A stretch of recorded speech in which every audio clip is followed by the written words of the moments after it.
Okay. ठीक है। ठीक है। कोई बात नहीं।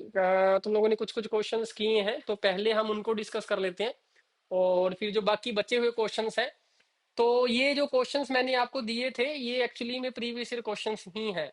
तो हमने अभी तक 4 लेक्चर ही किए हैं, तो इन 4 लेक्चर के अंदर हमने ये मानो कि अगर 2015 से 2025 तक हमारे 12 ईयर के जो एग्जाम है उसके अंदर 700 क्वेश्चन टोटल बन रहे हैं। 700 क्वेश्चन में से हमने 35 क्वेश्चन का काम कर लिया है।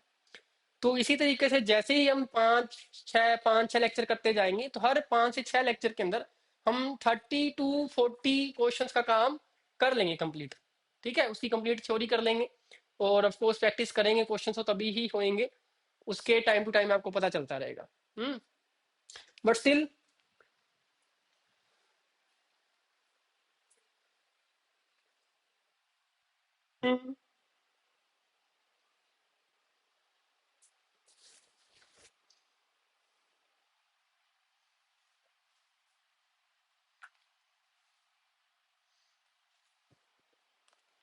हाँ ठीक है। तो मैंने बनाया है, दो तुम लोगों ने जो फर्स्ट क्वेश्चन था, तुम्हारे पास अगर पीडीएफ है उसका तो वो तुम निकाल सकते हो। तो उसका जो फर्स्ट क्वेश्चन था, तो उसको तो तुम लोगों ने दोनों ने ही सेम आंसर किया है, तो उसको थोड़ा सा देख लेते हैं उसमें कुछ हुआ तो। ठीक है, कि ए और बी इवेंट दे रखे हैं, प्रोबेबिलिटी ऑफ ए दे रखी है, प्रोबेबिलिटी ऑफ बी दे रखी है, ए इंटरसेक्शन बी कॉम्प्लीमेंट दे रखी है। ठीक है।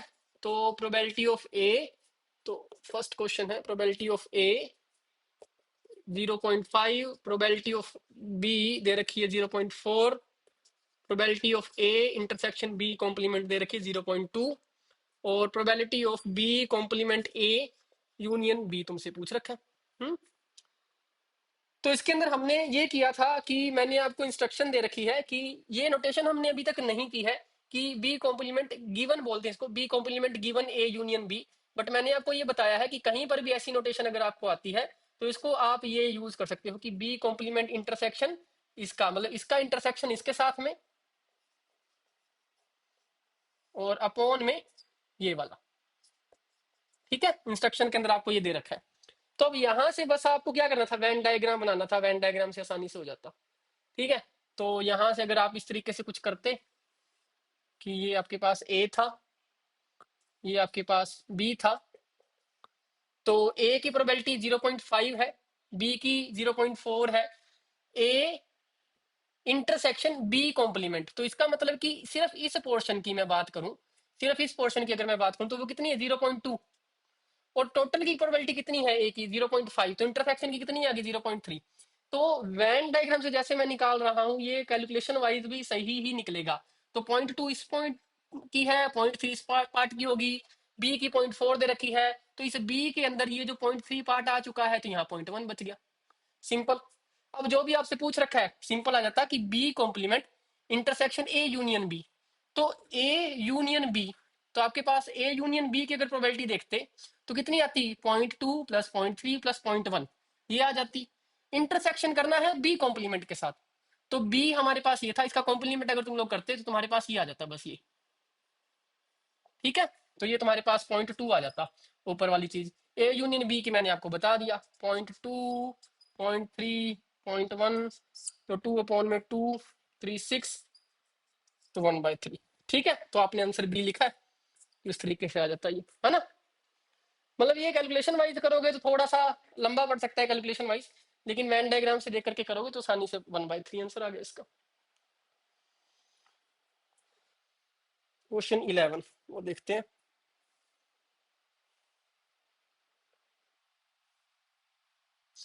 क्वेश्चन 11 में दे रखा है E, F and G be any 3 events. तो question number 11, 3 event such that E की प्रोबेबिलिटी दे रखी है, प्रोबेबिलिटी ऑफ एफ ई दे रखी है, जी ई दे रखी है, और probability of F intersection G given E 0.05 दे रखी है। तो probability of E minus F union G तुमसे पूछा। ठीक है। अब दोनों ही ने अलग अलग आंसर्स दिए हैं, तो ऑब्वियसली इनमें से एक गलत होगा, एक सही होगा। लेट अस सी कि और तो कोई इंफॉर्मेशन नहीं दे रखी। E, F and G be any three events with probability of E, probability of F given E, probability of G given E and probability of F intersection G given E. तो ये हमें दे रखा है, ठीक है। तो अब जो नोटेशन हमें पता है वहां से अगर हम बात करेंगे, तो probability of F intersection E upon probability of E, ये दे रखा है 0.2। यहां से ये लिख सकते हो, यहां से लिखोगे तो probability of G intersection E, probability of E that is 0.1। और इससे अगर इंटरप्रिटेशन निकालोगे तो F intersection G intersection E upon में probability of E that is 0.05, ये आ रहा है। हाँ, तो प्रोबेबिलिटी ऑफ ई 0.3 सब में गिवन है, तो प्रोबेबिलिटी ऑफ ई सब में गिवन है, तो यहां से क्या करो, प्रोबेबिलिटी ऑफ ई दे रखा है तो प्रोबेबिलिटी ऑफ ई को यहाँ मल्टीप्लाई कर दो, इस केस में यहाँ मल्टीप्लाई कर दो, इस केस में यहाँ मल्टीप्लाई कर दो। तो 0.3 से मल्टीप्लाई करोगे तो 0.3, 0.2 कितना हो गया, 0.3 मल्टी 0.2 कितना होता है, 0.6। तो सिमिलरली 0.01, तो ये 0.03 आ जाएगा। और इसको मल्टीप्लाई करोगे 0.3 से, ये यहाँ से, ठीक है। एल्जेब्रा को मैं मिस कर रहा हूँ समझाने के लिए, क्योंकि हम डिस्कस जो कर रहे हैं तुम लोगों ने सवाल कर रखा है। तो ये कितना आ जाएगा, 0.15 1 2 3 0 1 5, ये आ जाएगा, ठीक है। ये बन गया। तो ये जो इन्फॉर्मेशन गिवन है हमारे पास, उस इन्फॉर्मेशन से हमने ये निकाल लिया बस, ठीक है।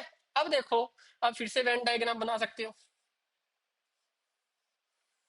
तो ई एफ जी ये तो रखे हैं, तो ई आ गया, सपोज ये एफ होता, ये हमारे पास जी होता, तो ये ई है, ये एफ है और ये जी है। तो तुम्हारे पास जो प्रोबेबिलिटी दे रखी है उसको लिख लो। प्रोबेबिलिटी ऑफ ई दे रखी है, प्रोबेबिलिटी ऑफ ई 0.3 है। और ये देखो एफ इंटरसेक्शन जी इंटरसेक्शन ई 0.015। तो ये वाला जो पोर्शन है ना, ये वाला जो पोर्शन है, ये कितना दे रखा है, 0.015। अब सबसे पहले मैंने इसी को क्यों लिखा, क्योंकि कहीं ना कहीं मेरे दिमाग में ये चल रहा था कि सबसे पहले सबसे छोटे टुकड़े का लिख दो। इसमें सबसे छोटा टुकड़ा क्या है, ये है।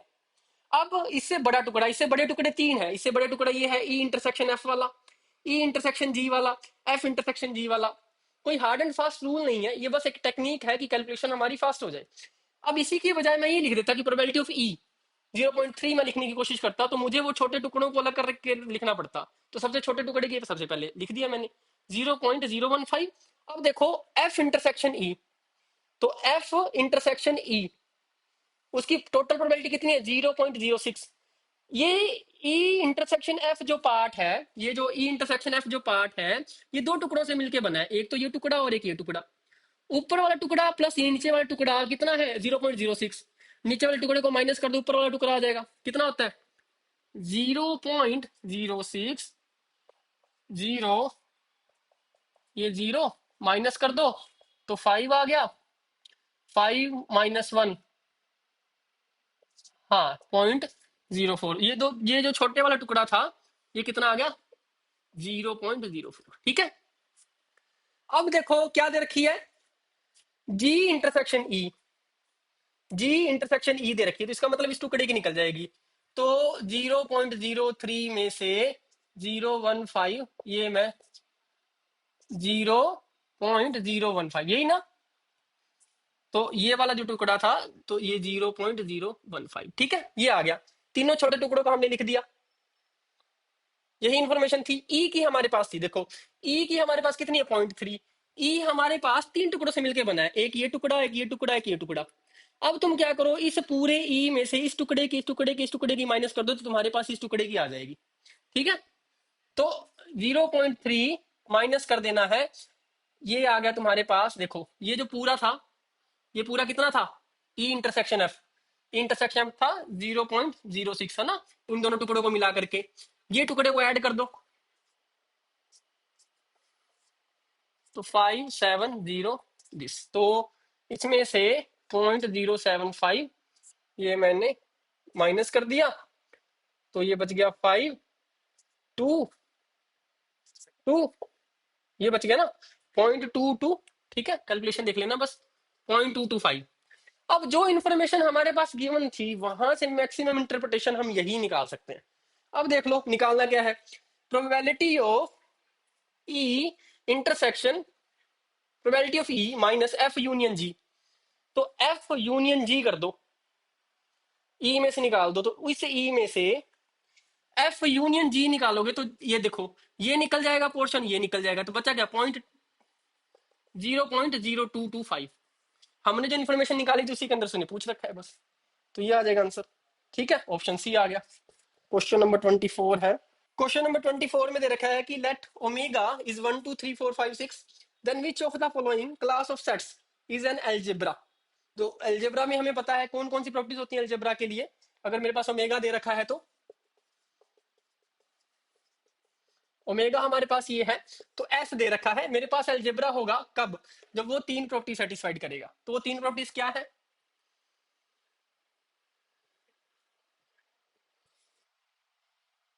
हाँ।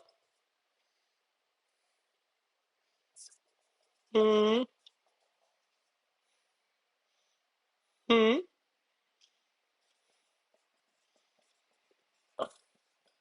ठीक है, तो ये हमारे पास ये है। ठीक है, तो ये तुम्हें ये याद होनी चाहिए, ये तीनों प्रॉपर्टीज, तभी इस क्वेश्चन को अटेम्प्ट कर पाओगे। अब देखो पहले वाली कलेक्शन देखो, उसके अंदर क्या दे रखा है, ये देखो अगर फाइव बिलोंग करता है इससे, तो इसका कॉम्प्लीमेंट क्या होगा, ओमेगा बिलोंग करता है ऐसे, इसका कॉम्प्लीमेंट क्या होगा, फाइव, तो इसका मतलब कि फाइव ही बिलोंग करता है ऐसे। तो जो देखो फाइव और ओमेगा तो सब में है ही, तो इसका मतलब कि ये वाली जो प्रॉपर्टी है चारों के चार ऑप्शन में सेटिस्फाइड हो रही है।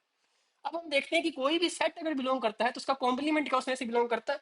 जैसे पहली कलेक्शन लेते हैं, तो पहली कलेक्शन में तो हमें दे रखा है फाइव ओमेगा, वो मैं नहीं लिख रहा हूं, 1 2 3 4 और 3 6। ठीक है, 1 2 एक सेट है, इसका कॉम्प्लीमेंट करेंगे तो इसका कॉम्प्लीमेंट आएगा 3 4 5 6। ठीक है, देखो पहले वाले में 1 2 है, उसका कॉम्प्लीमेंट 3 4 5 6, वो कलेक्शन में नहीं है, तो ऑप्शन ए गलत है। कहीं पे भी समझ में ना आए बता देना। सेकंड कलेक्शन देखो, 1 2 3 4 5 6, तो कलेक्शन जो है तुम्हारे पास बी ऑप्शन में F2 दे रखा है कि फाइव है, ओमेगा है, 1 2 3 और 4 5 6 ये दे रखा है। ठीक है, ये है, इसका कॉम्प्लीमेंट ये है, इसका कॉम्प्लीमेंट ये है, इन दोनों की यूनियन सबकी आ रही है, तो इसका मतलब ये तो बना रहा है, तो F2 आ रहा है भाई, है ना। F3 देखेंगे, देखो कभी भी फाइनाइट जब दे रखे हो तुम्हारे पास क्या है, कलेक्शन में क्या है, कलेक्शन में गिने चुने ही एलिमेंट हैं। तो ये जो थर्ड वाली जो है ना, थर्ड वाली बस ये देख लेना कि इन सब की यूनियन क्या इसमें बिलोंग करती है, तो इसकी यूनियन करती है, इन दोनों की यूनियन, इन दोनों की यूनियन, इन दोनों की यूनियन, वो सब बिलोंग करती है। तो थर्ड वाली जो प्रॉपर्टी है वो इनफाइनाइट के केस में कहीं ना कहीं फेल होने की चांसेस ज्यादा होते हैं, तो वहां पर आपको ज्यादा मतलब कि अपसेट होने की जरूरत नहीं है कि थर्ड वाली प्रॉपर्टी सेटिस्फाइड नहीं हुई है। ठीक है, बस ये फेल होनी होगी तो फर्स्ट टू में से ही कोई फेल हो जाएगी, और स्पेशली फर्स्ट वाली तो फेल कराएगा ही नहीं वो, क्यों, क्योंकि उसको पता है कि बच्चों को ये तो पता ही होता है कि फाइव और ओमेगा बिलोंग करता है इसमें से। ठीक है, अब ऑप्शन सी में जो F3 दे रखा है, अब ये थोड़ा सा इंटरेस्टिंग है। F3 में तुम्हारे पास जो कलेक्शन है वो फाइव है, ओमेगा है, 1 2 4 5, 1 2 4 5,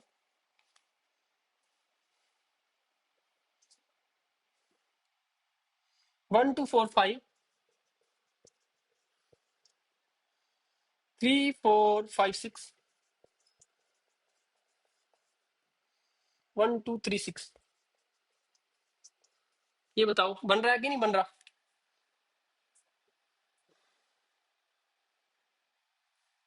1 2 4 5 का कॉम्प्लीमेंट होगा 3 6, है ना, 3 6 इसमें नहीं है, तो इसका मतलब ये भी नहीं बन पाएगा।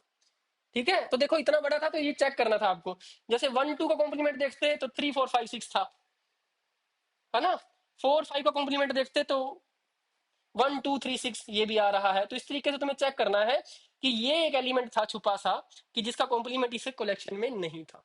ठीक है, एक और मैं तरीका बता दूंगा तुम लोगों को कि किसी भी सिग्मा फील्ड में, ये क्या है, सिग्मा फील्ड है सारे के सारे, किसी भी सिग्मा फील्ड में नंबर ऑफ एलिमेंट जो होते हैं वो 2 to the power n² होंगे। हाँ, इसको अभी अभी अभी हम देखते हैं कि ऐसा मैंने क्यों बोला है। ठीक है, कि अगर ये सही है लॉजिकली तो कैसे सही है।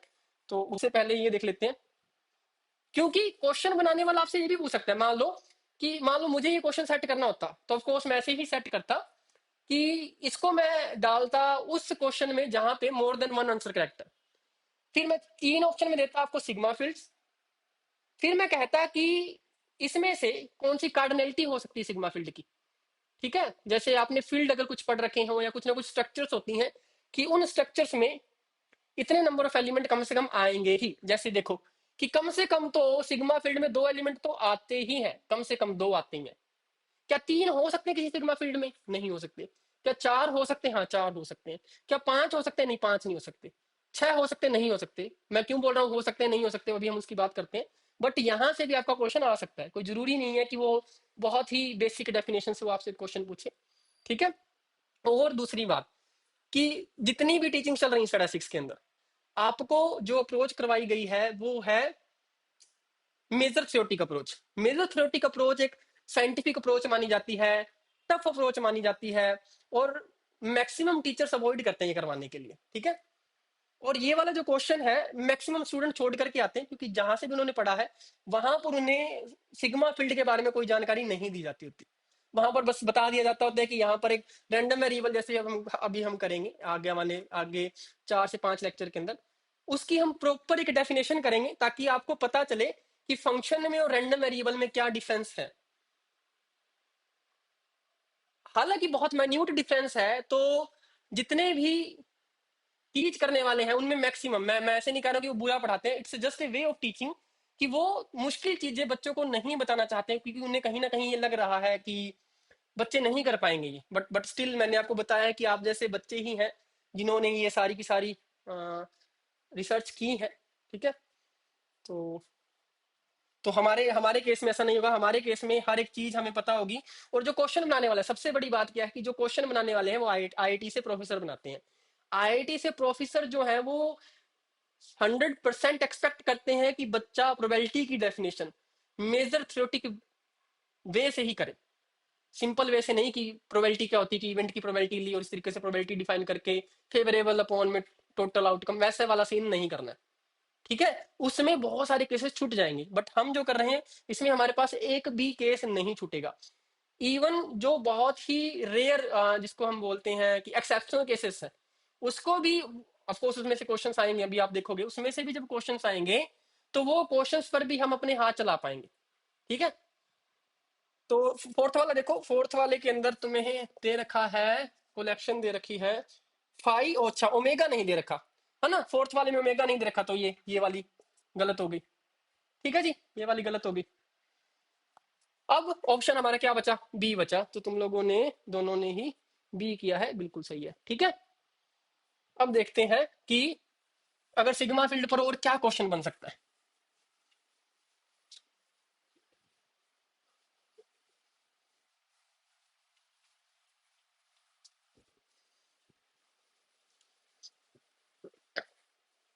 सिग्मा फील्ड पर वो क्वेश्चन बना सकते हैं कि आपको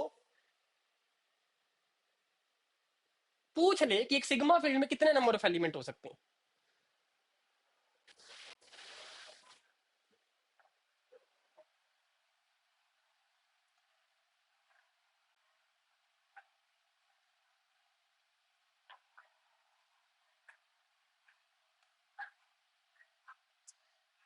ठीक है। उसके लिए देखो, बेसिक सी बात है कि कोई भी सेट दे रखा होगा, है ना, ओमेगा। फाइनाइट सेट की बात करते हैं, इनफाइनाइट के केस में नहीं बात करते। इनफाइनाइट के केस में अगर सेट खुद इनफाइनाइट है, जिसका जो भी सिग्मा फील्ड होगा इनफाइनाइट ही होगा। ठीक है। वो हम पावर सेट लेकर के चलते हैं, या हम कहीं ना कहीं जो भी उसके ऊपर बोरेल सिग्मा फील्ड जो भी है, ठीक है, डिफाइन करते हैं, वो इनफाइनाइट ही होता है। खास करके फाइनाइट में ही पूछा जाएगा कि अगर किसी सेट में एन नंबर ऑफ एलिमेंट है, सपोज A1 है, A2 है, A3 है और AN है। ठीक है। इसके अंदर आपने एस लिया, इसके ऊपर कोई सिग्मा फील्ड डिफाइन किया, आपको ये तो समझ में आ गया ना कि सिग्मा फील्ड कोई जरूरी नहीं कि हमने पावर सेट लिया तो वही हो, या जो एल्जेब्रा हमने डिफाइन किया वही हो। जैसे बी ऑप्शन जो हमारा ट्रू आ रहा था, आप ये भी कर सकते हो कि ओमेगा आपका 1 2 3 4 5 6 हो, उसके ऊपर जो एल्जेब्रा आपने डिफाइन किया, जो बी में दे रखा था, बी ऑप्शन में दे रखा था, उसको जस्ट आप एल्जेब्रा डिफाइन कर दो, ठीक है। तो उसके ऊपर भी सारी की सारी प्रोबेबिलिटी फंक्शन डिफाइन कर दो, इवेंट की प्रोबेबिलिटी डिफाइन कर दो, वो सारी की सारी थ्योरी एप्लीकेबल हो जाएगी। बट हम फाइनाइट के केस में पावर सेट लेकर के चलते हैं, कोई जरूरी नहीं है कि पावर सेट ही हो। एस में हम देखना चाहते हैं कि ओमेगा के पास एन नंबर ऑफ एलिमेंट है, एस तुम्हारे पास कोई फील्ड है। अब इसके अंदर ये तो पता है कि फाई और ओमेगा ये आएंगे। क्वेश्चन तुम्हें दे दे कि ओमेगा ए सैंपल स्पेस, ठीक है, एस कोई एल्जेब्रा डिफाइन है, algebra on omega, then possible cardinality of S, कि एस के अंदर कितने नंबर ऑफ एलिमेंट हो सकते हैं। ऑप्शन दे दे वो, मान लो कि एक दे दे, दो दे दे, है ना, या यहां पर मैं ऑप्शन बाद में लिख दूंगा। तो फाइव और ओमेगा तो होते हैं दो, तो ये ऑप्शन तो कट हो गया। अब देखो अगर एक भी एलिमेंट आएगा, अब ओमेगा के अलावा एक भी एलिमेंट अगर आया, सपोज कि आपने A1 रख दिया, तो ऑब्वियस ही बात है कि उसका कॉम्प्लीमेंट भी आएगा। तो यहां पर A1 कॉम्प्लीमेंट आपको डालना ही पड़ेगा, चाहे आपने एक एलिमेंट डाल दिया। तो इसका मतलब कि यहां अगर ऑप्शन में 3 होता तो ये ऑप्शन गलत हो जाता, क्योंकि 3 किसी भी सिग्मा फील्ड में नंबर ऑफ एलिमेंट नहीं हो सकते, ठीक है। अब देखते हैं, अगर आपने एक और एलिमेंट डाल दिया, सपोज कि आपने A2 डाल दिया, तो A2 डालोगे तो इसका A2 का कॉम्प्लीमेंट भी डालना पड़ेगा। अब बात आती है कि इन दोनों की यूनियन, इसकी यूनियन, इसकी यूनियन, इसकी यूनियन, ये डालनी पड़ेगी। तो इन दोनों की यूनियन A1 A2, इनकी यूनियन डालोगे तो A1 A2 कॉम्प्लीमेंट, इनकी और इसकी डालोगे, और इसकी डाल सकते हो,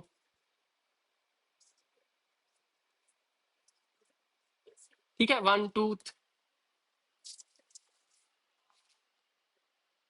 हाँ,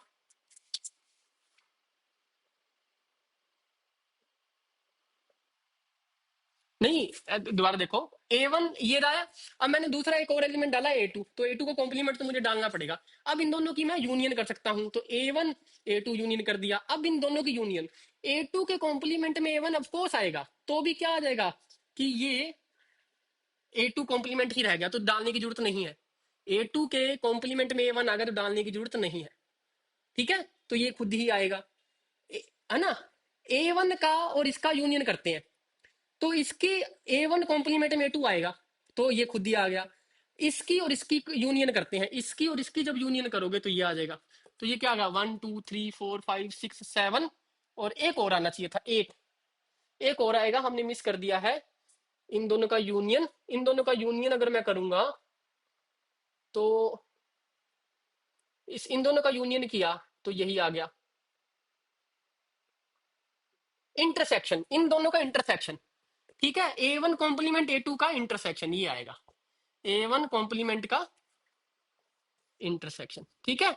अब कहोगे कि सर इंटरसेक्शन वाली तो प्रॉपर्टी थी नहीं, जो तीन एक जोन्स होती हैं हमारे पास, उनसे हमारे पास ये आ जाता है। आप क्या करना, पॉइंट लेना 1 2 3, इससे कोशिश करना कि इसको आप ओमेगा ले लेना, इससे कोशिश करना बनाने की ऐसे सिग्मा फील्ड जिनकी कार्डिनलिटी 7 है या 6 है, इसको एक बार प्रैक्टिस कर लेना, या 9 बनाने की कोशिश करना, बना ही नहीं पाओगे, 8 ही बन पाएगी, ठीक है। तो 2 to the power n square,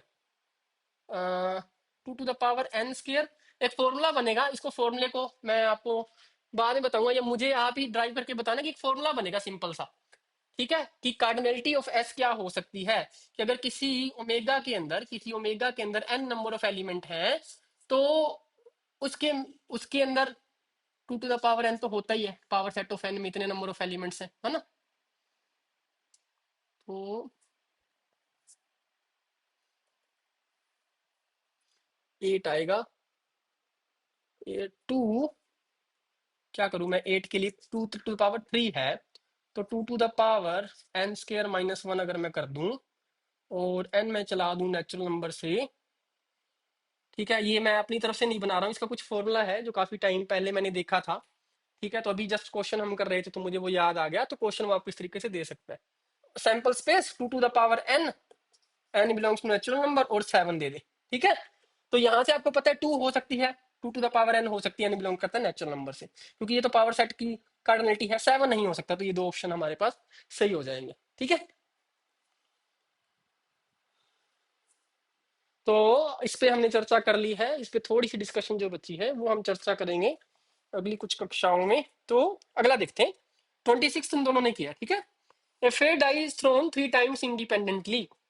The probability that four is the maximum value that appears among these throw is equal to। तो पहले तो ये बताओ कि इंडिपेंडेंट हमने नहीं डिस्कस किया, तो इंडिपेंडेंट को कैसे तुम लोगों ने इंटरप्रेट किया है? बताओ।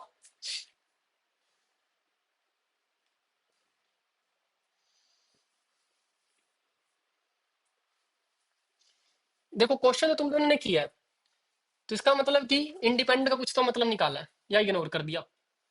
तो टिप देता हूं तुम लोगों को एग्जाम की। जब तुम एग्जाम में बैठे हो, तुम्हें कोई ऐसी टर्म मिल जाए जिसका मतलब तुम्हें नहीं पता।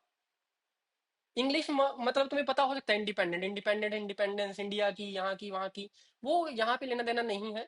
तो ऐसे क्वेश्चंस को अवॉइड करना है, समझ रहे हो? मैंने तुमको 31 में से 20 क्वेश्चंस करने के लिए दिए थे, तो तुमने क्वेश्चंस वही पिक करने हैं सबसे पहले जो तुम्हें आते हैं। और आने का मतलब ये नहीं कि तुम्हें एग्जैक्टली पता हो कि हाँ तुम उसका आंसर निकाल दोगे, नहीं। क्वेश्चन के अंदर जो भी टर्म्स दे रखी हैं उन टर्म्स का तुम्हें पता। अगर तुम्हें उस क्वेश्चन में एक भी टर्म का ऐसा है कि नहीं हमें इसका मतलब नहीं पता है, तो वो क्वेश्चन तुम्हारे लिए नहीं। ठीक है, हैबिट बना लेनी है इस चीज को। तो कोई बात नहीं, तुम लोगों ने कर दिया है। इंडिपेंडेंट का मतलब अभी हम परसों के लेक्चर में देखेंगे। कल हम कॉम्बिनेटिक्स देखने वाले हैं, उसके नेक्स्ट लेक्चर में हम इंडिपेंडेंस और वो सारी सारी चीजें देखेंगे। नो डाउट इंडिपेंडेंस का इंट्यूटिव फीलिंग वही है जो तुम सोच रहे हो कि कहीं ना कहीं प्रोबेबिलिटीज कुछ होंगी, तो डिपेंड नहीं करेंगी।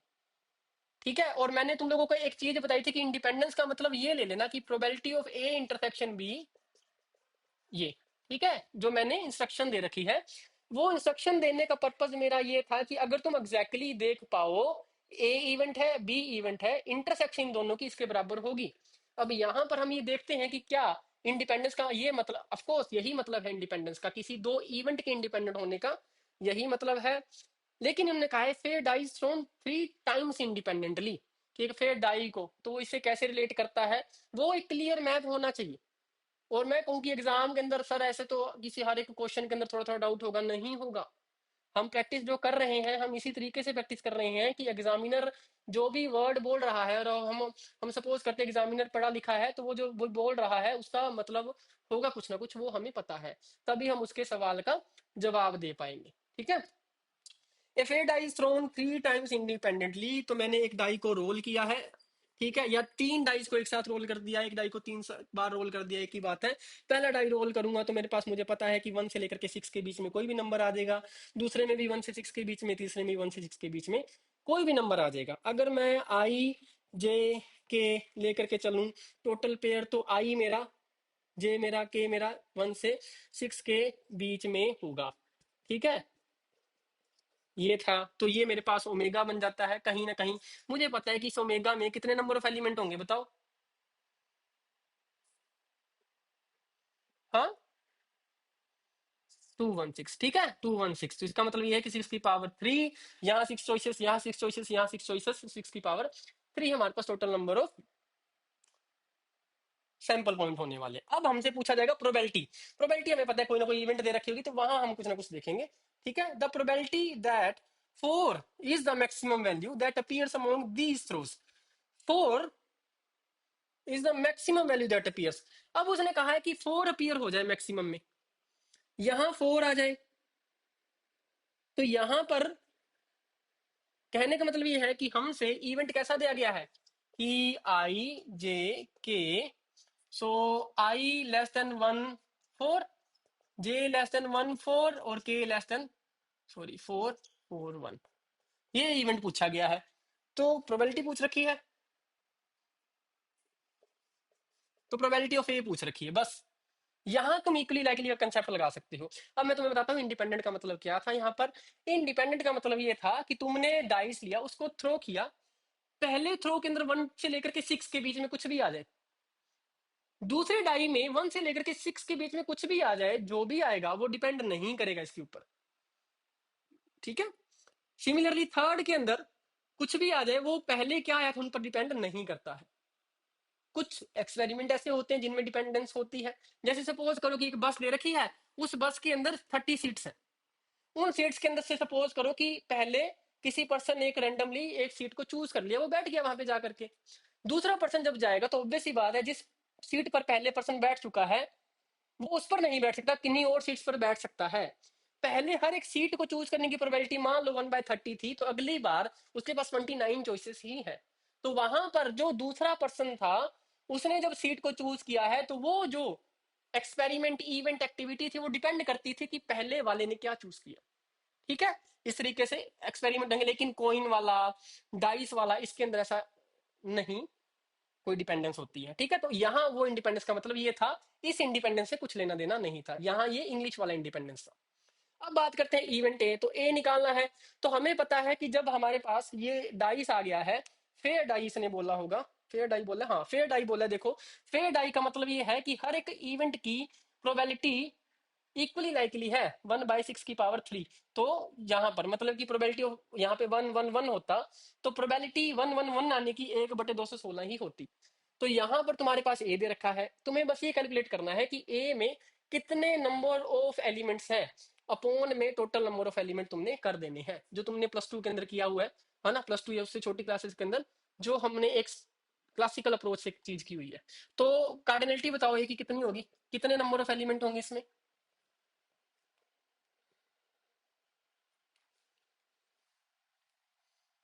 4 4 4 यही ना, है ना। और नीचे क्या था, 6 6 6 है ना, तो प्रोबेबिलिटी ऑफ ए लिख देता हूँ, प्रोबेबिलिटी ऑफ ए। तो यहाँ पर 2/3, 2/3, 2/3 की क्यूब, तो 8/27। ठीक है, तो ये तुम्हारा ऑप्शन सही है। इस तरीके से, तो कहने का मतलब ये है कि क्वेश्चन टफ नहीं आएंगे बस। 4 4 4 कैसे आया, देखो जैसे तुमने यहां पर बताया था कि ये थे। अब तुम ये बताओ कि टोटल नंबर ऑफ कितने एलिमेंट थे, इसके पास 6 चॉइस है, कुछ भी आ सकता है, इसके पास 6 चॉइस है, इसके पास 6। समझ आ गया ना, हाँ। तो यहाँ पे इसके पास 4 है, इसके पास 4 है, इसके पास 4 है। अगर तुम्हें बनानी हो कि 6 4 4 4 कितना हो गया, 16 64 है ना। 64 चॉइसेस है, 64 चॉइसेस कौन कौन सी होंगी अगर तुम्हें बनानी हो, तो कैसे बनाओगे, तरीका बता रहा हूँ, 64 लिख के नहीं दिखाऊंगा।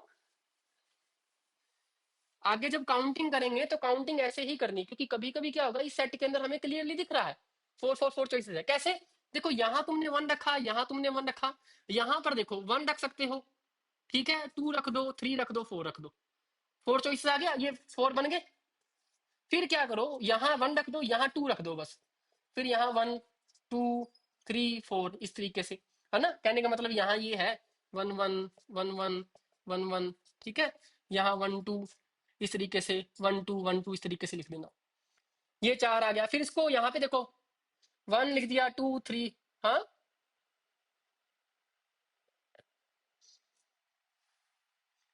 ये सारे, ये सारे कैलकुलेट कर, अच्छा ये सारे कैलकुलेट किए लिख लिख के।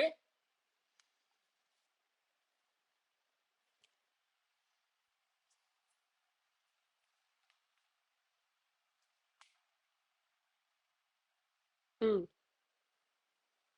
ठीक है, तो चलो लिख करके भी तुम लोग अगर मैन्युअली भी, कभी कभी क्या होगा कि मैन्युअली भी कर सकते हो। मैन्युअली अगर करने लगोगे तो ऑब्वियस ही बात है ना कि तुम्हारे पास ये छुटना भी तो नहीं चाहिए कोई, ऐसा कोई फेवरेबल आउटकम ना छूट जाए, क्योंकि छूट जाएगा तो ऑब्वियस ही बात है कि तुमने कायदे से तो आने चाहिए 64, तुमने जब लिस्ट बनाई पूरी तो उसके अंदर तो बस 62 ही आए, तो तुम्हारी प्रोबेबिलिटी तो 62/216 आ गई ना।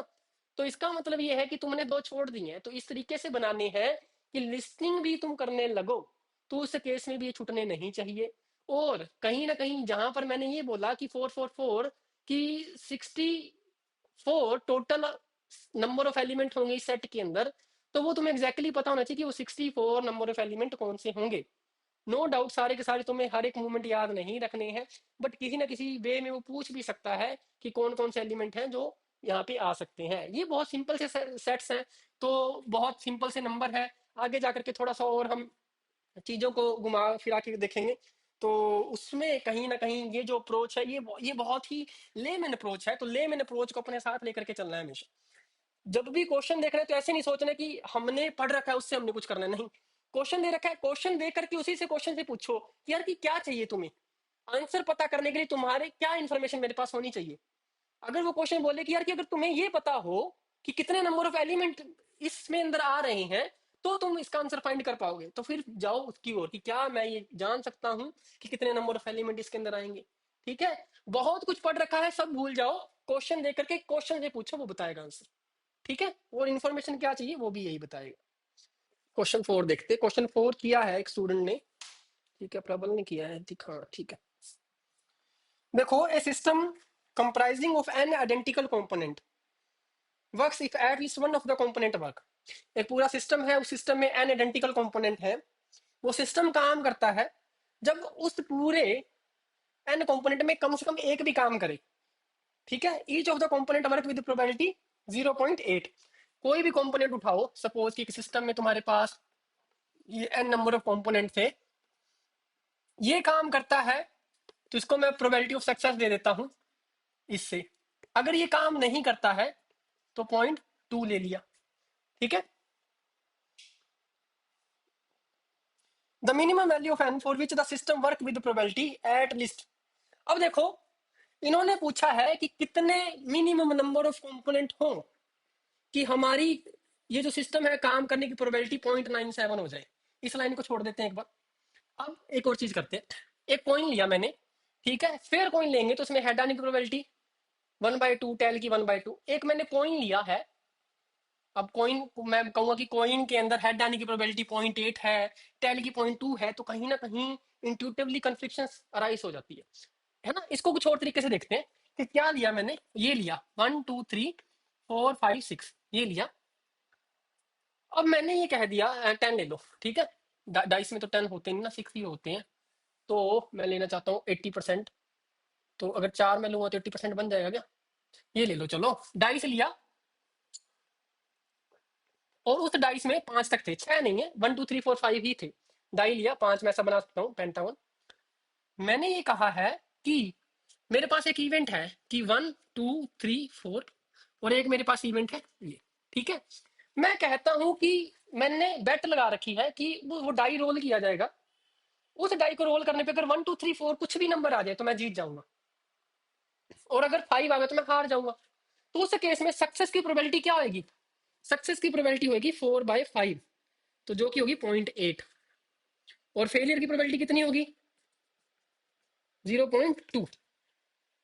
ठीक है, तो कहने का मतलब जब भी अगली बार जब मैं बात करूं कि मैंने एक कॉइन लिया है, उस कॉइन को फ्लिप करने पर प्रोबेबिलिटी उसको, उसके हेड की प्रोबेबिलिटी या सक्सेस की प्रोबेबिलिटी 0.8 है, तो तुम लोग यही समझ लेना कि इस तरीके का कोई एक्सपेरिमेंट बिल्डअप किया गया होगा। ठीक है, तो यहाँ एक्सपेरिमेंट था कि हमारे पास एक कॉइन था, पहला एक कॉइन था, उस कॉइन को फ्लिप करो, सक्सेस की प्रोबेबिलिटी 0.8, फेलियर की 0.2 है। हमारे पास एन कॉइन्स थे। अब बेट लगा रखी है मैंने। ठीक है, system work, system does not work. पहला तो ये है कि इसमें से कभी एक बार में मैं जीत जाऊं तो जीत जाऊंगा, सिस्टम वर्क कर रहा है, तो उसको तुम ले सकते हो कि अगर तुम्हारे पास सक्सेस आ जाए, एक आ जाए, बाकी सब फेलियर आ जाए, या इसका उल्टा लेके चलते हैं, जीतूंगा मैं जब इसमें से एक भी सक्सेस आ जाए। हारूंगा कब? जब सारे के सारे फेलियर हो जाए, है ना, सारे के सारे फेलियर हो जाए, ये एन टाइम्स फेलियर हो जाएंगे, तो ये सिस्टम क्या हो जाएगा? वर्क नहीं करेगा। तो probability system does not work, does not work. कब वर्क नहीं करेगा? जब ये भी ना चले, ये भी ना चले, ये भी ना चले, कोई भी ना चले, तो इसका मतलब की होगा 0.2, 0.2, 0.2, तो 0.2 की पावर एन, है ना, क्योंकि एन हमारे पास कंपोनेंट है। सिस्टम डज नॉट वर्क की प्रोबेबिलिटी क्या है अगर एन कंपोनेंट है? 0.2 की पावर एन। अब आए क्वेश्चन पर, क्वेश्चन में पूछ रखा है the minimum value of N for which the system work with probability at least 0.97। System does not work की प्रोबेबिलिटी ये है, सिस्टम वर्क की प्रोबेबिलिटी क्या होगी? System work. अब दो ही चीजें हैं, या तो सिस्टम वर्क करता है या सिस्टम वर्क नहीं करता है। सिस्टम डज नॉट वर्क की ये, सिस्टम वर्क की प्रोबेबिलिटी 1 माइनस में 0.2 एन, ये आ जाएगा।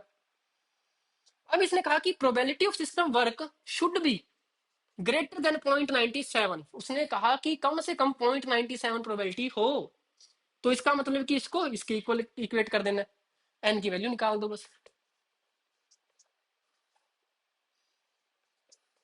ठीक है, तो ये कितना आ गया, 0.03 ग्रेटर देन दिस। और यहां से कैसे निकालोगे, यहां से कैसे निकालते हो बताओ, ये तुम्हारे पास दे रखा है, ये यहां से कैसे निकालोगे आगे, एन को निकालना है तो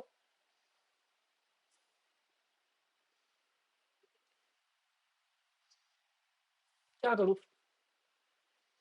मुझे ऐसा एन चाहिए, मिनिमम ऐसा एन चाहिए, मिनिमम ऐसा एन चाहिए कि ये वाली इनक्वालिटी होल्ड होती है। एन वन हो, अगर मैं वन ले लूं तो देखो क्या आया, क्या इनक्वालिटी होल्ड कर रही है, नहीं कर रही है ना, टू पे कर रही है,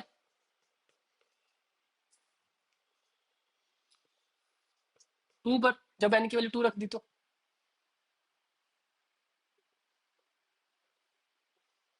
हाँ ठीक है, ये भी कर सकते हो, ये भी कर सकते हो, देखो अगर तुम लोग ये लेकर के चलोगे, ठीक है, देखो लोग वाली अप्रोच भी लेते हैं, टू पर भी नहीं कर रही है, थ्री पर देखो 0.08, थ्री पर ही कर दी, फोर पे भी कर देगी, फाइव पे भी कर देगी, सिक्स पे भी, तो मिनिमम एन चाहिए था, तो मिनिमम एन की वैल्यू कितनी आ गई, थ्री।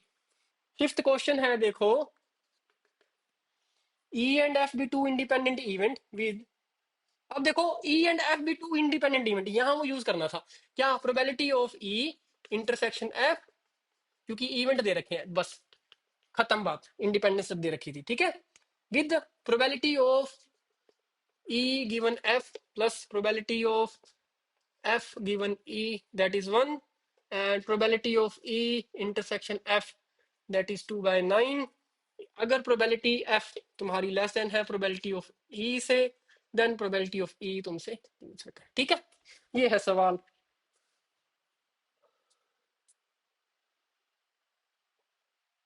तो देखो यहां पर क्या कर सकते हो कि वेन डायग्राम बनाने का आया दिमाग में तो बना दो, क्या पैसे लग रहे हैं इसमें, ये E था, ये F था, इंटरसेक्शन की दे रखी है 2/9, हमें सिर्फ ये पार्ट पता है, और हमें ये पता है कि प्रोबेबिलिटी ऑफ ई और इनको मल्टीप्लाई करूंगा तो ये आ जाएगा।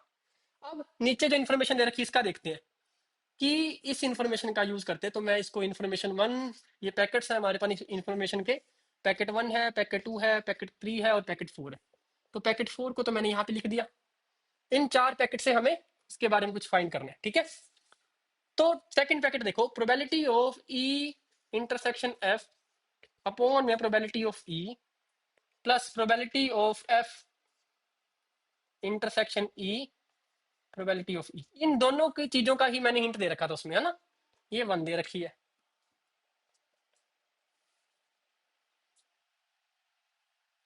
तो ये दे रखी है हमें, ये भी दे रखी है ना, कितनी दे रखी है, 2/9, तो वन अपॉन में प्रोबेबिलिटी ऑफ ई था, ये एफ था, ये एफ था, ये ई आएगा, probability of E plus probability of F, ये आ जाएगा जी 9/2, ठीक है जी, ये आ गया, और एक इक्वेशन हमें ये दे रखी है ना, तो सेकंड पैकेट से हमने ये निकाल दिया, ये हमें दे रखा है और ये दे रखी है, तो मैं ये मान लेता हूं कि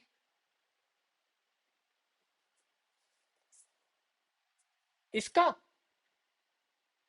नहीं देखो इसको, इसको मैंने ये लिखा, यही तो लिखते हैं, probability of E given F, E intersection F upon में एफ, सिमिलरली इसको ये लिख दिया बस, है ना, इस चीज को, ओ नहीं नहीं नहीं नहीं, ये वाली चीज दोनों में से कॉमन ले ली ना मैंने, समझ रहे हो, ऐसा था, है ना, जेड अपॉन में एक्स, जेड अपॉन में वाई ये था, तो इसको क्या लिख सकता हूँ, जेड वन अपॉन में एक्स, वन अपॉन में वाई, है ना, तो जेड कॉमन ले लिया, तो दोनों को कॉमन लिया तो ये कितनी थी, 2/9, तो उधर जाकर के वन से मल्टीप्लाई होगी तो 9/2, तो बचा क्या, ये बच गया, ठीक है। अब देखो, अब हम कुछ करते हैं, अब हाँ, अब मल्टीप्लाई कर सकते हैं ना, देखो probability of F plus probability of E upon में probability of E probability of F, तो दैट इज 9/2। अब ये वाली चीज किसके बराबर है, फर्स्ट पैकेट में क्या लिखा है, ई डॉट एफ इक्वल है इंटरसेक्शन एफ के, इंटरसेक्शन एफ कितनी दे रखी है, 2/9, तो probability of F plus probability of E, वो हमारे पास आया 9/2, मल्टी में ये इधर मल्टीप्लाई हो जाएगा किसके बराबर, 2/9, तो ये क्या आ गया 1। तो इसका मतलब कि probability of E plus probability of F कितना आया, 1 आ गया। इसका क्या मतलब है, इसका क्या मतलब है, यही तो करते हैं हम कि probability of A plus probability of A complement वो 1 होता है। ठीक है, तो यहां से हमारे पास क्या आ गया कि ये हमारे पास ई है, तो ये हमारे पास ई, दोनों की प्रोबेबिलिटी का सम 1 होता है, हमें पता थोड़ी ना होता है कि ऐसे 3 इवेंट भी तो हो सकते हैं। हम जब ओमेगा लेकर के चलते हैं तो ओमेगा में बहुत सारे इवेंट होते हैं, लेकिन उसमें से 2 इवेंट हमें ऐसे दे दिए गए जिनकी प्रोबेबिलिटी का सम 1 आ गया। तो इसमें कोई मुझे नहीं लगा, हाँ ये कर सकते हो, देखो ये एक इक्वेशन आ गई, एक ये इक्वेशन आ गई है ना, प्रोबेबिलिटी ऑफ इंटरसेक्शन ऑफ कितना दे रखा है, 2/9 ना, है ना।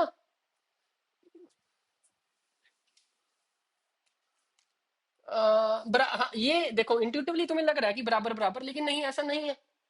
एक मान लो कि प्रोबेबिलिटी ऑफ ई दे रखी हो तुम्हें 1/19, तो प्रोबेबिलिटी ऑफ एफ तुम्हें दे रखी हो 18/19। अब दोनों का सम करोगे तो 1 तो आ रहा है, लेकिन ये बहुत छोटा है, ये बहुत बड़ा है, ये इससे 18 गुना बड़ा है ना। हो सकता है होने को, तो जैसे मैंने लिखा 1/80 19, 18/19, ये भी हो सकता है। ठीक है, होने को तो कुछ भी हो सकता है, अभी तो हमारे पास क्या है, बहुत सारी चॉइसेस है, लेकिन हमारी एग्जैक्ट चॉइस क्या है वो हमें पता चलेगी। देखो कि ये क्या था, ये मल्टी में ये इक्वल है 2/9, तो प्रोबेबिलिटी ऑफ ई, और इसको मैंने लिख दिया 1 माइनस प्रोबेबिलिटी ऑफ ई, तो ये कितना आ गया, 2/9, है ना। तो ये क्या आ गया, इसको सपोज करो मैंने एक्स ले लिया, एक्स 1 - x इक्वल टू 2/9, तो ये क्वाड्रेटिक इक्वेशन नहीं बन गई, X minus X square that is equal to 2/9। तो ये क्या बन गया तुम्हारे पास, x² minus X plus 2/9 equal to 0। तो ये 9x² minus 9x plus 2 equal to 0, इसको कैसे सोल्व करोगे,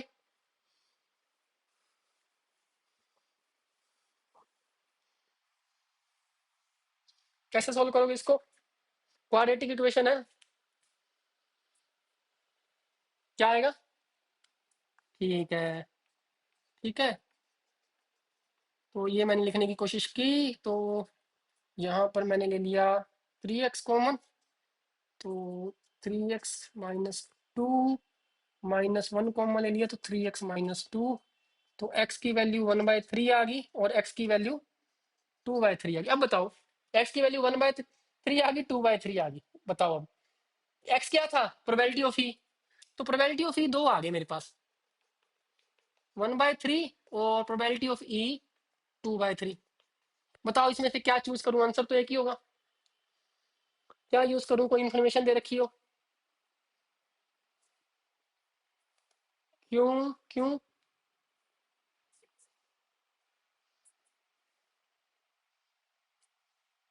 हम्म, तो इसको इसको यूज कैसे कर पा रहे हो, इस इंफॉर्मेशन को कैसे यूज कर पा रहे हो।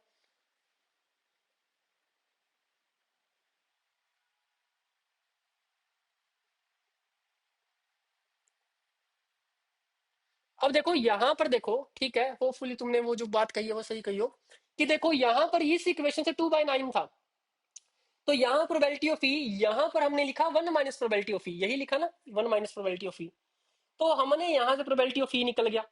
अब यहाँ पर इस प्रोबेबिलिटी ऑफ ई की बजाय मैं लिख दूं 1 माइनस प्रोबेबिलिटी ऑफ एफ, और ये प्रोबेबिलिटी ऑफ एफ, तो ये एक क्वाड्रेटिक इक्वेशन बन जाती है प्रोबेबिलिटी ऑफ एफ में, तो उस केस में प्रोबेबिलिटी ऑफ एफ भी सेम ही निकलता, तो उस केस में भी दो निकलते हैं, तो इसका मतलब कि ये 1/3 और 2/3 आया है, इसमें से एक प्रोबेबिलिटी है प्रोबेबिलिटी ऑफ ई की, एक है probability of F.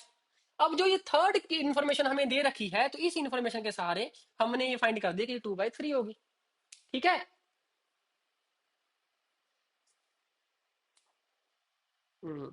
Good good good, ठीक है।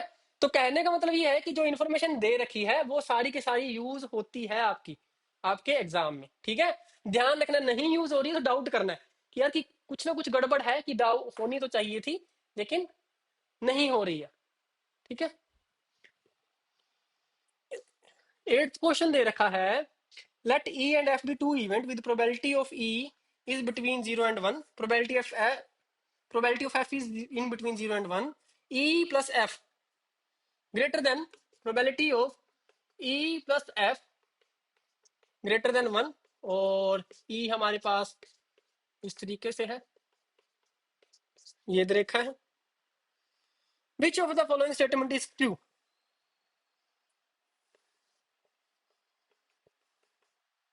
किसी ने किया, ये कैसे किया था?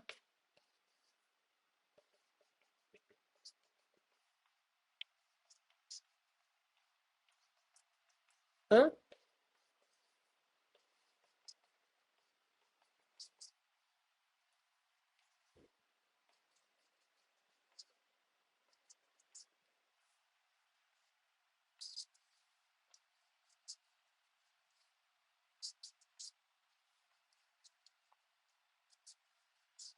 बताओ, क्या अप्रोच लगाइए।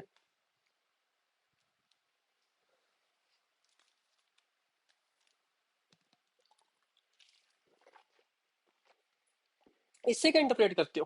Probability of E plus probability of F equal to 1, तो चलो मैं समझ गया, कॉम्प्लीमेंट होते हैं। ग्रेटर देन 1 आ गया, क्या मतलब है इसका?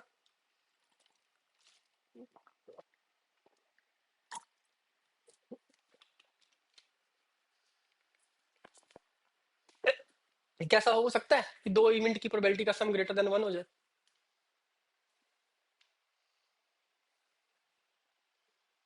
हम्म?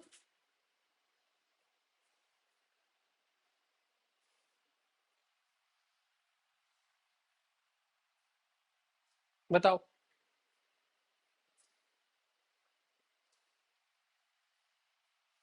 हम्म।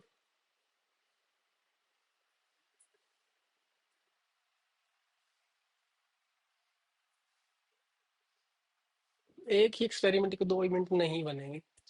देखो एक बात बताओ कि ओमेगा लिया, 1 2 3 4 5, एक डाइस मैंने थ्रो कर दिया।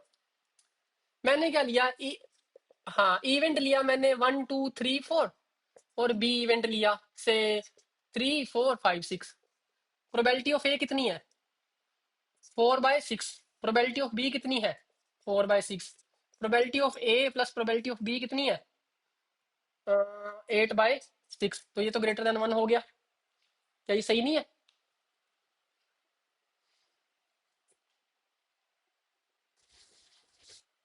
सही है ये, ठीक है। तो इसका मतलब कि ऐसा हो सकता है, बस इससे इंटरप्रिटेशन ये निकलती है कि ई और एफ अगर ग्रेटर देन 1 हो रहे प्रोबेबिलिटी, तो इनके इंटरसेक्शन में कुछ ना कुछ है, ये श्योर है। ठीक है। देखो जैसे ए और बी था, कोई भी इवेंट लोगे, इन दोनों की प्रोबेबिलिटी का सम ग्रेटर देन 1 हो रहा है, तो इनके इंटरसेक्शन में कुछ ना कुछ पक्का है। जैसे यहाँ पे देखो ए और बी में है ना 3 और 4, इस तरीके से। ठीक है, तो बस इससे इंटरप्रिटेशन ये निकलती है। इससे इंटरप्रिटेशन क्या निकलती है? इससे क्या इंटरप्रिटेशन निकलती है कि प्रोबेबिलिटी ऑफ ई 0 और 1 के बीच में। इंटरप्रिटेशन का मतलब ये है कि ये पैकेट है इंफॉर्मेशन का, इस इंफॉर्मेशन के पैकेट से सिर्फ इतनी इंफॉर्मेशन निकलती है कि इनके इंटरसेक्शन में कुछ ना कुछ है, बस, और कुछ नहीं। और कुछ भी नहीं सोचना है, क्योंकि कुछ और सोच भी नहीं सकते सिर्फ इतनी इंफॉर्मेशन से। वैसे ही इस इंफॉर्मेशन से कुछ सटीक चीज है ना? जैसे आपको पता है ना कि 2+2, आपको पता है सटीक यहाँ क्या आएगा, 4 आएगा सटीक। वैसे ही इस इंफॉर्मेशन से कुछ सोच सकते हो क्या कि इस इंटरवल, इस इवेंट की प्रोबेबिलिटी 0 भी नहीं है, 1 भी नहीं है, तो क्या है बताओ? इंडिपेंडेंट। इंडिपेंडेंट वाला जो टर्म है वो कहां से आया दिमाग में, क्यों आया?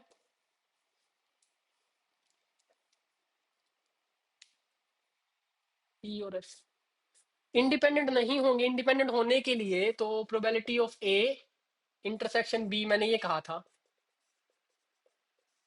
ये तो हो सकते हैं, इसमें क्या दिक्कत है? ये हो भी जाए तो ये होने में कोई दिक्कत नहीं है।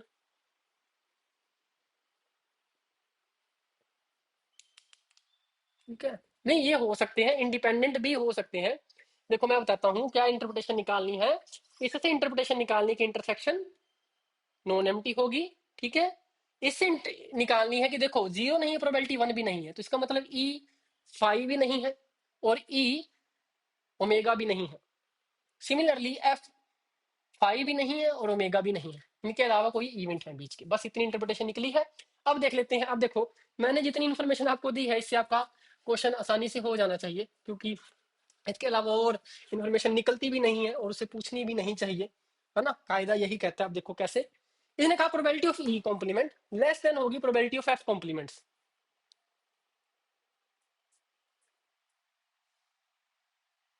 क्या ये जरूरी है ई कॉम्प्लीमेंट? तो प्रोबेबिलिटी ऑफ ये देखो, probability of E complement, probability of F. E को क्या लिख दिया, 1 माइनस प्रोबेबिलिटी ऑफ ई, ये तो 1 less than probability of E, probability of F, ये था। ये हमारे पास तो गिवन ही था, ये गिवन था। तो मैंने क्या किया, इसी को इधर ले गया, इसको इधर ले गया, तो ये बन गया। तो ऑप्शन ए ट्रू हो गया, है ना। ट्रू हो गया। अब ये बात अलग है कि हमसे फॉल्स पूछा है या ट्रू पूछा है। Which of the following is are true, ठीक है। तो ये हमारे पास ट्रू बन गया, सिंपल।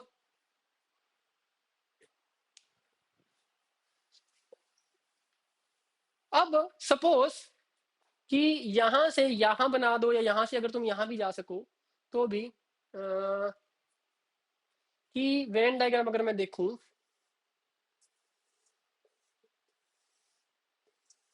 किसी ने इसके आंसर क्या लगाए हैं, क्या है ये, कौन सा क्वेश्चन है, 8th सी डी लगाए हैं, सी डी। ठीक है, ए ट्रू है, मतलब सी और डी भी ट्रू है। सी और डी में तो आसान है, देखो probability of E plus probability of F greater than है 1 से।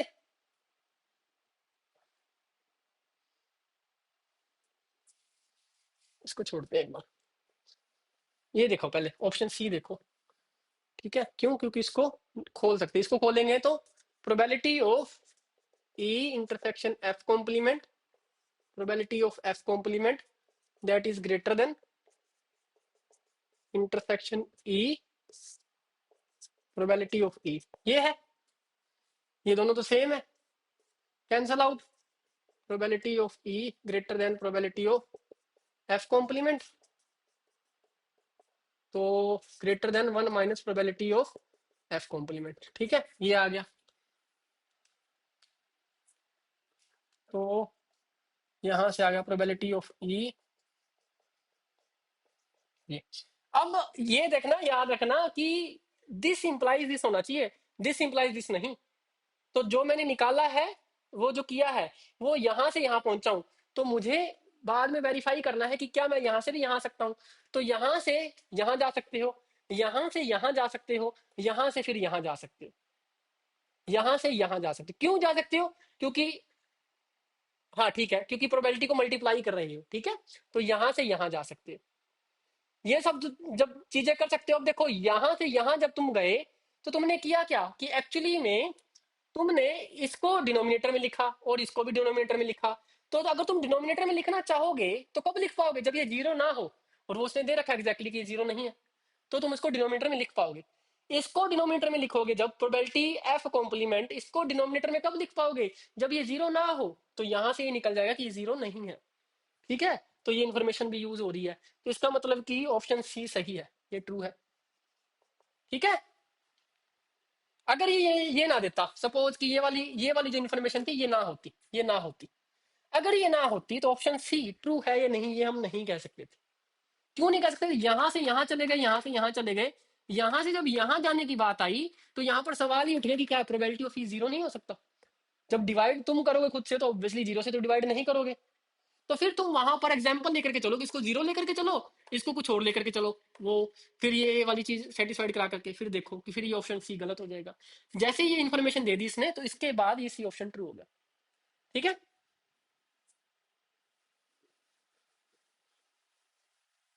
अब देखो फोर्थ वाला, कि क्या कह रहे हैं कि probability of E complement intersection F, तो probability of E complement intersection F upon में प्रोबेबिलिटी ऑफ एफ।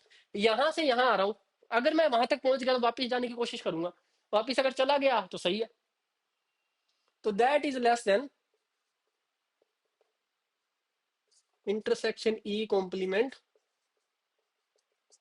ये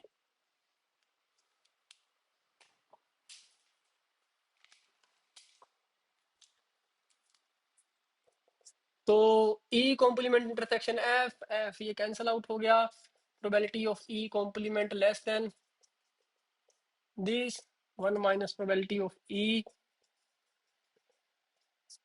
तो one less than probability of E, तो ये ठीक है, ये आ गया। अब यहां से यहां जा सकता हूं, यहां से यहां जा सकता हूं, यहां से यहां तक भी जा पाऊंगा जब ये इन्फॉर्मेशन गिवन है। तो ये मुझे गिवन है, तो इसका मतलब कि ये वाली चीज ट्रू है, तो ऑप्शन डी भी ट्रू हो गया। ठीक है, ये हो गया। अब बात करते हैं बी की। बी देखते। हाँ। हम्म। नहीं, उसके मार्क्स नहीं मिलेंगे, उसके मार्क्स नहीं मिलेंगे, तो आपको तीनों ही करेक्ट करने पड़ेंगे। ठीक है, अब देखते हैं ये वाला कि